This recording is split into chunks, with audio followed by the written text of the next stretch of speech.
Yo, welcome to Hard Pass. I am your host, Jacques Slade. Today on the show, we've got Kyrie talking about ANTA shoes he'll be wearing this season, Dame Time headed to Milwaukee, Taylor Swift becoming New Balance's biggest influencer by accident, and of course, we have our Hard Pass. All right, let's start with some hot takes. So, supposed early pairs of the Air Jordan 4 Bread reimagined are here, and assuming these are legitimate, they are taking a different approach to the theme compared to the Air Jordan 1 and the Air Jordan 3 reimagined. While those pairs went for the vintage look, these new Bread 4s are using a leather upper instead of the nubuck we've come to know and love on the iconic kicks. Now, a cynical sneakerhead might say these are basically the recently released alternate Motorsport 4s, but with blue instead of red. Ideally, the quality of the leather will be better and there's more story that's told through the packaging and whatever accoutrements are packed in. I'll say this though, I prefer the approach of actually switching up the classics and really reimagining them instead of just slapping on sail-colored soles and pre-molding them and calling it a day. Kyrie Irving.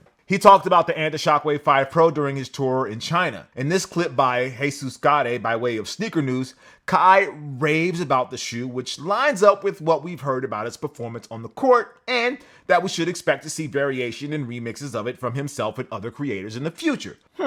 Now, that sounds like an actual signature ANTA Kyrie shoe could be a ways off, which Kai sort of intimates to in this clip. But he's happy with the Shockwaves, so expect to see them on his feet for a while. He also says that it's about the art for him and what the streets are saying, not necessarily what's popular, which is something we've heard him say in different ways throughout the years, whether it's about his game or his sneakers. Don't know if that has anything to do with ANTA's actual plans for bringing Kai's eventual line over to the US, but we'll see, I guess. In the meantime, does this news mean you're going to be more likely to pick up a pair of the $300 Shockwave Pros or whatever price ANTA decides to sell these at here in the US? By the way, if you're wondering what they actually retail for in China, Hey Thomas K gave us a look in this video. So the conversion rate of 650 Chinese yuan to US dollars is 89. I'm not sure if the kid bought the base version or the more expensive Pro version that Irving is wearing, but people stateside who might be interested are not going to be happy to find out that they have to possibly pay triple the retail price. ANTA is going to need to fix this issue ASAP if they want to have any chance of selling their product here in the US. And if you're a Kyrie fan who's like, oh, Kai already made his money just by signing with ANTA, he doesn't need the American market. Yeah, I know that. I'm not demanding ANTA sell Kyries in the US because we're America and we deserve all the things BS. At age 31, Irving has sold way more shoes than Dwayne Wade, but Kai is also a year older than what Wade was when he signed with Li Ning in 2012. At the time, there was plenty of talk that Wade could be the one to bring Li Ning over to the US, but that never panned out. Instead, it ended up being a prolonged sneaker retirement tour, not unlike what stars like Kevin Garnett and Jason Kidd did in the later part of their careers. Right now, it could go in any direction for Kai and ANTA, but I won't be surprised with whatever happens. But it would be nice if the dedicated US Kyrie fans, particularly the kids who have worn all of his Nikes and support him because he's an amazing hooper, had a chance to get his ANTA kicks and not pay obnoxiously high markups for them. So if you thought the New Balance 550 trend had slowed down, well, you might want to think twice because Taylor Swift wore the red, white, and black pair to a Chiefs game to show support for Travis Kelce. No idea if this is a real relationship or the next move in the 4D chess that Swift loves to play with her fans and the media, but the sneaker fallout might cause a revival in the 550s that nobody could have seen coming. Move over, Kawhi Leonard. Thanks, but no thanks, Jack Harlow. It's winners only on this bandwagon, so it's Coco Gauff and Taylor Swift's New Balance now. But I know what you're gonna say. Look at all these white girls just buying what Taylor is wearing. What a bunch of sheep. But is it really that different when resale prices for certain dunks shoot up when Travis Scott wears them, or when Kanye walking around barefoot leads to a few idiots showing off their disgusting bunions on Melrose? I don't think so. And honestly, if Taylor is what it takes to get some people to pay attention to other sneakers beside dunks and sambas, aren't we all better for it?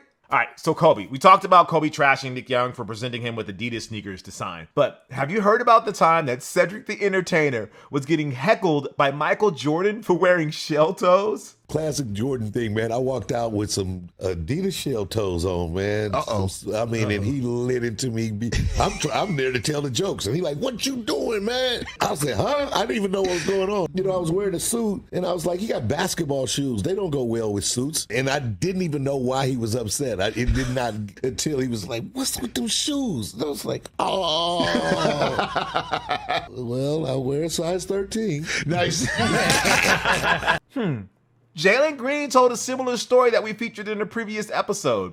I think the lesson is, if you ever meet MJ, wear Adidas. Mike will be so disgusted that he'll give you free Jordans. We finally got the official reveal of Anthony Edwards' signature shoe, the AE1. Guess we couldn't get the okay from Disney to go all in with the Ant-Man connection, but that's fine. The shoes look a lot better now. They're not blurry cell phone pics taken from a live stream with a 3G connection. It's got a knitted upper with a split tongue, a honeycomb-style TPU overlay that keeps Edwards' feet locked down while simultaneously giving it unprecedented breathability. In other words, it's not a shell like the Adidas Kobe 1 or a Nike Foamposite like some assumed during the leaks. We did an entire hard pass on these shoes a few weeks ago because we thought that Edwards was deserving of a more transcendent design that could bridge the gap between hooping shoes and more casual fare. And while we stand by that claim, I don't know that you're going to see a lot of people wearing these off the court. Regardless, we've adjusted our stance on this from meh to okay. I'm interested to at least give these a gym run. One thing I'm still not a fan of is the obnoxious 3 stripes logo on the heel clip. This is not a Curry brand situation where I hope Under Armour does the right thing and stops adding their logo to Steph's shoes. I actually like the 3 stripes logo, especially the mountain variation. I just think it detracts from the overall look of the shoe. Maybe they switch places with the stylized AE logo that's on the tongue. It would have given the shoe a more premium signature look.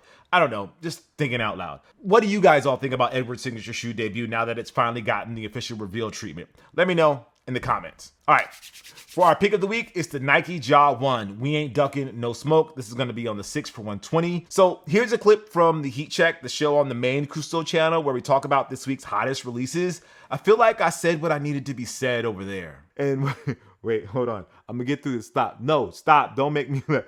They really made this. Look, they like they know what happened, right? And they're still putting this out. Like, this is like Adidas selling those Yeezys in storage. I kind of wish Ja would oh wait, never mind. Looks like they changed it, but it's still it's still funny to me, man.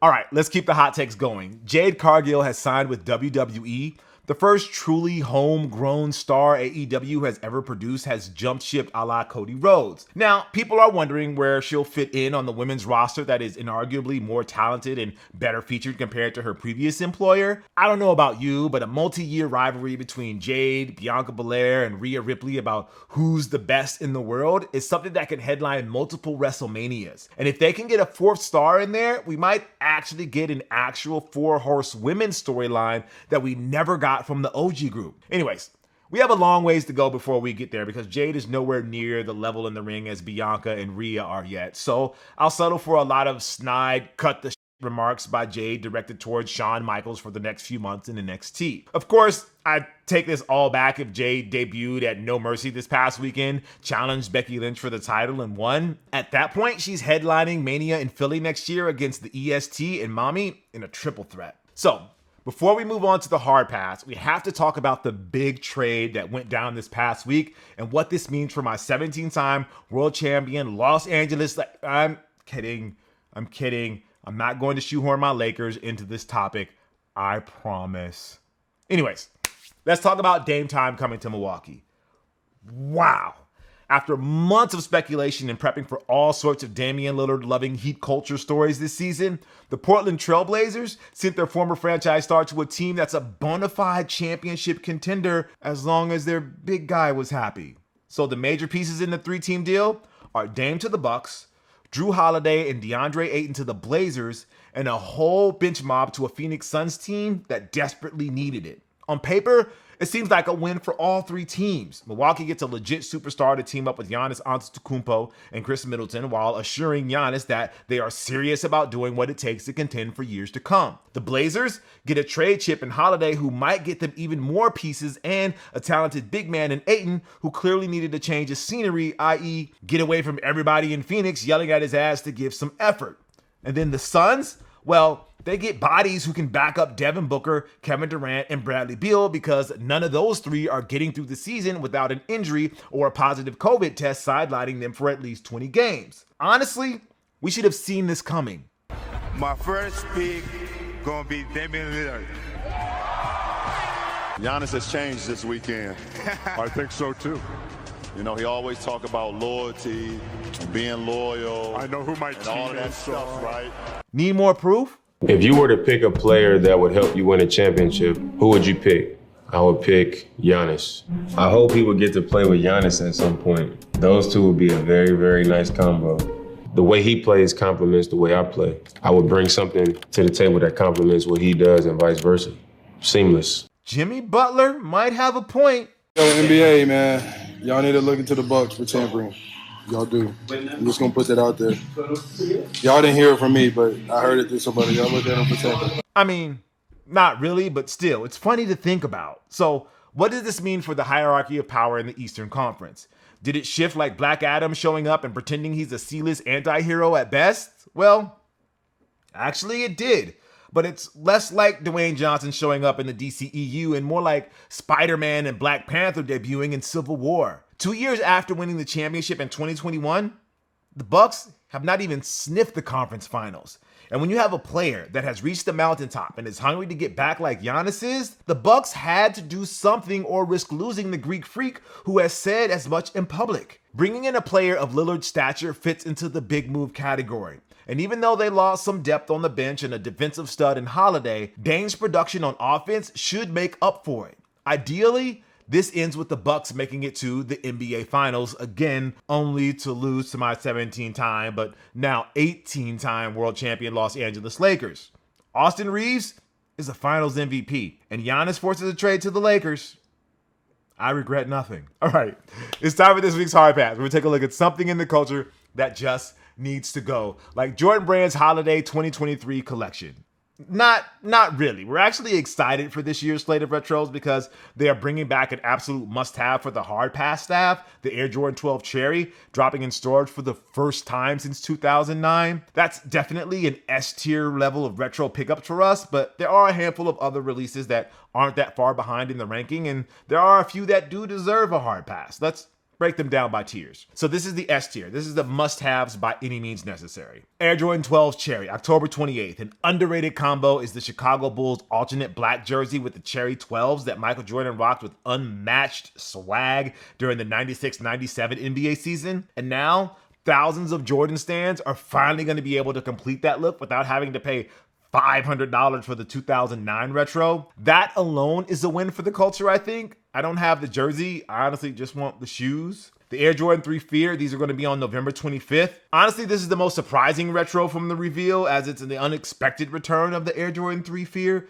It was released in 2013 during the height of the Jordan Retro Mania. The Fear Pack wasn't like a Halloween tie-in, but rather a slight macabre peek into Michael Jordan's psyche. The story is told through the shoe's insoles, though, as they talk about the fear MJ's opponents have for him and the insecurities MJ has about himself. In other words, these are the kicks that represents Michael Jordan's habit of making shit up to hype himself up against opponents, conjuring slights out of thin air to motivate himself. Might as well call these like the Dan Marley threes. Now we have the A tier, which I'll be very upset when I take an L on these on the sneakers app. We have the Air Jordan 1 Royal Reimagined. These are on the 4th. Like the Air Jordan 4 Bread Reimagined, I like this approach to the ones instead of just giving them the pre-vintage treatment. Now, will the suede actually be a better look for the ones? I doubt it, but I need to see them in person to really give them a proper assessment. And for all of those people complaining that we should be getting a proper retro of the Royals in leather instead of these, I wouldn't worry about it. They'll get around to bringing that back in a few years. But meanwhile, they can go ahead and buy these anyway because Nike knows that we have no self-control. The Air Jordan 11 Defining Moments on the 9th, also called Gratitude. It's a message of thanks that can be seen on the inner tongue label and on the box of this big time release. It's very similar to the Jordan 11s that were part of the 2006 Defining Moments pack, but with the switch up of materials from ballistic mesh to tumbled leather on the upper. It still retains the familiar black and white color blocking of the Concord 11s, but with gold hits on the Jumpman and other elements of the shoe. Honestly, if these were nicknamed DMP Reimagined, it wouldn't bother or shock me at all. And don't worry, purist, just like the Royals, I'm sure someday Jordan Brand will release another Defining Moments 2-pack down the line in their original form to make you happy. It'll probably retail for $600 by then, but hey, you'll get what you want, right? Then we have the B tier, and I guess I'll be kind of upset when I take an L on these on sneakers. We have the women's Air Jordan 1 Retro High OG Satin Bread on the 18th. So I'd bump these up to A tier if they released in men's sizes, but since that won't be the case, either size 12 will be too narrow for my feet or the competition for them will be so bad that I might not even bother trying to get them when they drop. All right, we have the C tier.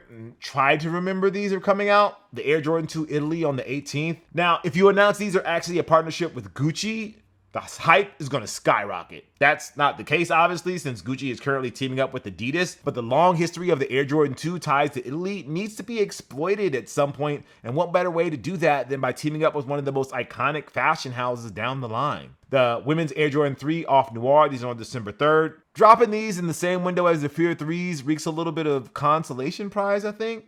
Kinda? Yeah.